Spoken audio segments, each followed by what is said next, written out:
Give us a heart for the hopeless, the weary and wounded, for all who are hungry, helpless and poor. Let us see the sorrow, the pain and the heartache, that all the abandoned endure. To the last, to the lost, to the least of these, let us be Jesus today. We get a lot accomplished in just a very short amount of time when we go to Mexico.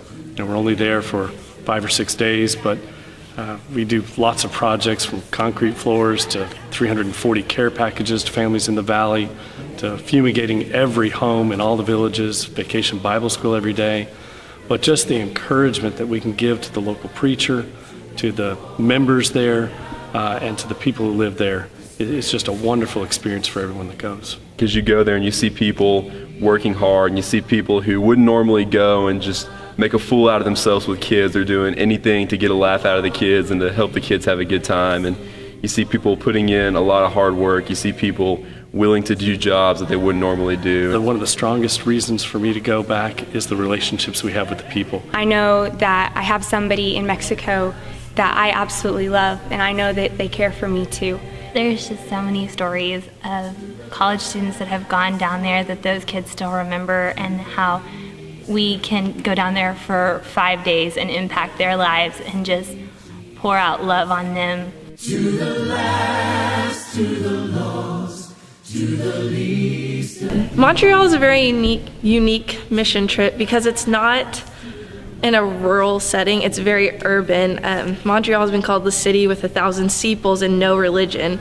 Montreal is so diverse. There's so many different languages and cultures going on there, and so being able to see all of that in one group of church and be able to be unified the way they are is amazing. And we really worked on outreach for the church. It was a very interesting experience. We handed out water bottles, and all we did was hand them to people who wanted them, and it said thirsty, and that was really the basis of their outreach is, are you thirsty and what are you thirsty for? And it's a very different experience. It's more close to home because we are in an urban setting like we are here, and people know, but they're just choosing not to be paying attention. They're choosing not to listen, and so you're really having to find ways to reach out to people without just being able to provide for them basic needs that they don't already have. Let us be Jesus today. I do. I think about him all the time, and that trip and those people, and we're connected, Facebook and email, and but I find myself thinking about, just when I'm out around, how could I use this in Nicaragua, or what could we do for that? I never met these people before, and it's just like part of my family now. I mean, I think about them every day. There isn't an hour that I think about them, and just to help them, to somehow make a difference in their life. Hope that we are able to leave some skills with them that they can continue to use and to grow their congregation and their church there. I think I also learned quite a bit. I know how to build a house now. Not up to code, obviously, to this, but it was a great experience, and I get my hands dirty for a change. The guys that we've built houses for before are coming back and helping us build new homes, every year. So I think that, they're seeing, how what we're doing is making a difference. To the last, to the lost. When we got the opportunity to go to Haiti, it was obviously a sign, and I'm really excited about getting to see how God's working in places that are a lot further away from where I am. We'll be doing a VBS, and I've never done a VBS on a mission trip, and so I think getting to see the children at the orphanage will be an amazing experience. I think about James 1:27 talking about true religion loving orphans and taking care of orphans, and so we'll certainly have that opportunity. By going somewhere where people have nothing compared to what we have, I think that'll be a really big eye-opener to just what God has in store for everybody. Not to mention we'll have some opportunities to do some basic maintenance and construction on the orphanages. They need help, And so we'll have an opportunity to provide some manual labor, some elbow grease. Let us be Jesus. The reason why I go to Niagara Falls is I'm very much interested in seeing us further the gospel here within our own borders. I know we do a lot of good works outside of the United States, but I think our country really needs us to spread Christianity here.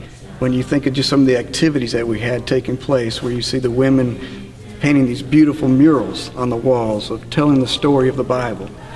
See the men out there using the brushes to put stain on the wood, to Mark and Lloyd trying to cut with saws to make sure those cabinets are just perfect, or Chip doing his overseeing the management of all the construction, where he was tremendous. And then we don't even get yet to put all the children's activities. I really believe in my heart that it's our role as the Edmond congregation to help small, struggling congregations, not only there, but throughout the nation. To the last, to the lost, to the I view Poncha as an equipping trip.